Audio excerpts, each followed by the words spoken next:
장전마을 암 집단 발병이 유해물질로 인한 역학적 관련성이 판명되면서 전라북도와 익산시의 부실한 관리 감독이 비판을 받고 있습니다.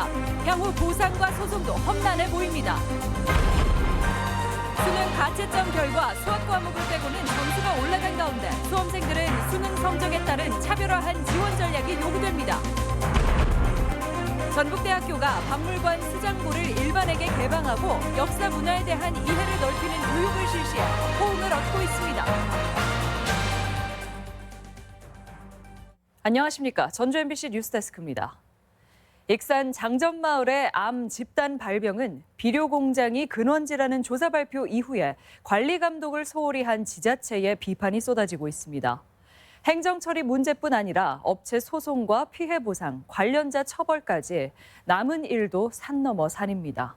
강동엽 기자입니다. 익산 장전마을 비료 공장에 담뱃잎 찌꺼기인 연초박 반입이 확인된 건 지난 2009년, 7년간 무려 2,200여 톤에 이릅니다. 주민들은 그 이전부터 업체가 연초박을 사용했다고 주장해 정확한 반입량은 가늠하기조차 어렵습니다. 그런데도 지자체가 사업장을 폐쇄한 때는 지난 2017년, 뒤늦은 대처가 원망스러울 뿐입니다. 우리는 힘이 없으니까 막을 수가 없어. 인체 해롭지 않다고 하는데 뭐라고 할 말이 없잖니 우리는. 거센 비판을 의식한 듯 전라북도와 익산시는 잔뜩 몸을 낮췄습니다. 주민 건강과 소송 지원, 환경 모니터와 비료 공장의 남은 폐기물 처리에 나서겠다며 1차 지원 방안을 내놨습니다. 이 사안에 대해서 행정기관으로서 보다 세밀히 살펴보지 못한 점은 송구스럽게 생각합니다. 하지만 주민 보상은 막막한 상황입니다. 비료 공장을 운영했던 업주는 사망했고 업체는 파산 상태, 책임을 묻기도 얼마나 보상을 받을 수 있을지도 미지수입니다. 환경부는 피해자 구제 제도를 추진하겠다고 밝혔지만 주민들은 쉽게 납득하지 못합니다. 피해 구제도 그 범위가 너무 좁고요. 그 기존의 주민들이 돈으로 나간 정도를 보상하는 수준이기 때문에 소송을 통할 수밖에 없는데 또 관련 공무원 처벌 역시 감사원 감사 결과가 나와야 알 수 있어 장전마을 주민들 마음의 응어리가 풀리기까지는 상당한 시간이 걸릴 것으로 보입니다. MBC 뉴스 강동엽입니다. 올해 정부의 국가하천 승격 대상에 전북에서는 단 한 곳도 포함되지 않아 정비 사업에 차질이 우려됩니다.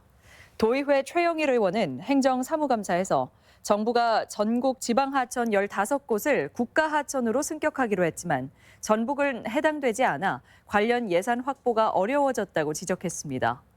도내 지방하천 462곳 가운데 개수가 완료된 비율은 26%로 전국 평균인 49%에 미치지 못하고 있습니다. 전북경찰청의 국과수 합동 법과학 감정실이 오늘 문을 열어 신속한 과학 수사가 기대됩니다. 전북지방경찰청에 따르면 광역수사대 건물 내에 국과수 합동 법과학 감정실을 설치하고 경찰과 연구원 등 10명의 전문 인력을 투입해 지문 감정과 유전자 분석 작업을 벌입니다. 앞으로 증거물 분석 기간이 단축되고 신속한 지원이 가능해질 전망입니다. 대학 수학 능력 시험을 마친 수험생들은 오늘 가채점 결과를 확인하며 입시 전략을 짜느라 분주했습니다. 이번 수능은 수학 과목을 제외하면 전반적으로 평이했는데요. 지원 과정에서 변수가 적지 않을 것으로 보입니다. 한범수 기자입니다. 수능에 응시했던 고3 학생들이 교실에 모여 가채점을 하고 있습니다. 대학 입시에서 수능이 차지하는 비중이 예전만큼 높지 않기에 곧바로 대학별 고사에 대비하는 학생들이 많이 눈에 띕니다. 불수능이란 말이 나올 정도로 어려웠던 작년과 달리 올해는 수학 과목을 제외하면 대체로 평이했다는 평가가 줄을 이룹니다. 국어 과목은 1등급 기준 원점수가 지난해 84점에서 올해 91에서 92점으로 훌쩍 뛰었고 절대평가인 영어 영역의 경우 1등급을 받은 학생이 지난해 상위 5.3%에서 올해는 6에서 7%까지 늘어날 것으로 예측됩니다. 다만 수학 과목은 1등급 기준 원점수가 지난해와 비슷하거나 오히려 떨어질 것이란 분석입니다. 수학이 좀 까다로웠는데 국어나 영어 영역은 좀 쉬워서 좀 시간이 많이 남았던 것 같아요. 성적표는 다음 달 4일 수험생들에게 개별 통지됩니다. 수능 성적은 수시 교과 전형에선 최저 학력 기준으로, 정시 모집에선 주요 평가 지표로 사용됩니다. 오늘 가치점 결과에 의해서 이제 어느 정도는 결과가 나온다, 그렇게 보시면 될 것 같습니다. 우리 친구들이 최대 등급을 맞췄다 그러면 이제 본격적으로 또 면접을 준비를 해야 됩니다. 가채점 결과로 입시 전략이 크게 달라질 수도 있는데, 정시의 경우 전체 정원의 20%밖에 되지 않아 변수가 많은 만큼 수시 일정을 꼼꼼히 챙기는 게 바람직합니다. 각 대학은 다음 달 10일까지 수시 모집 결과를 지속적으로 발표하며 다음 달 26일부터 31일까지 정시 지원을 받아 내년 2월 4일 이전에 합격자 발표를 마무리합니다. MBC 뉴스 한범수입니다.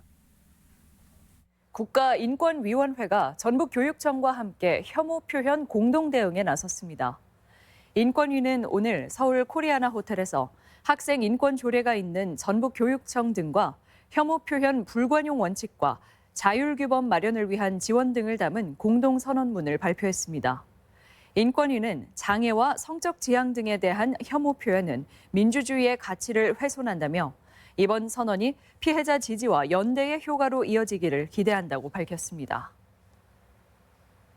대학 박물관에는 학술적, 역사적으로 가치가 있는 유물들이 적잖이 소장돼 있습니다. 전북대학교가 지역민들의 역사와 문화 교육을 위해 박물관 수장고를 개방했습니다. 임홍진 기자입니다. 전북대학교 박물관이 지역과 소통하려는 열려라 수장고 프로그램에 시민들이 참여했습니다. 일반인들은 내년 2월까지 매월 둘째와 넷째 수요일 5시간 동안 수장고 내부를 관람할 수 있습니다. 수장고에는 각종 목판과 서적, 토기류, 생활민속품 등 4만여 점이 소장돼 있습니다. 유물의 보존 처리와 보관에 엄청난 관리와 비용이 들었지만 지역민들이 의미 있게 감상할 수 있도록 개방 결정이 내려졌습니다. 문화도시 전주를 빛내기 위해서 전북대학교 박물관이 크게 역할을 할 수 있다는 것을 보여드리고 싶습니다. 시민들은 소중한 문화유산을 좀 더 가까이 접하고 지역과 관련된 역사성은 물론 후대에 남겨질 가치를 새삼 알게 됐다며 흡족해합니다. 굉장히 과학적이고 또 이렇게 성의와 열의를 다해서 보관해 주시고 그런 걸 보니까 앞으로 후손들한테도 이런 게 잘 전달돼서. 견학은 한 차례 5명 이상 15명 이내로 제한되고 미리 신청서를 제출해야 가능합니다.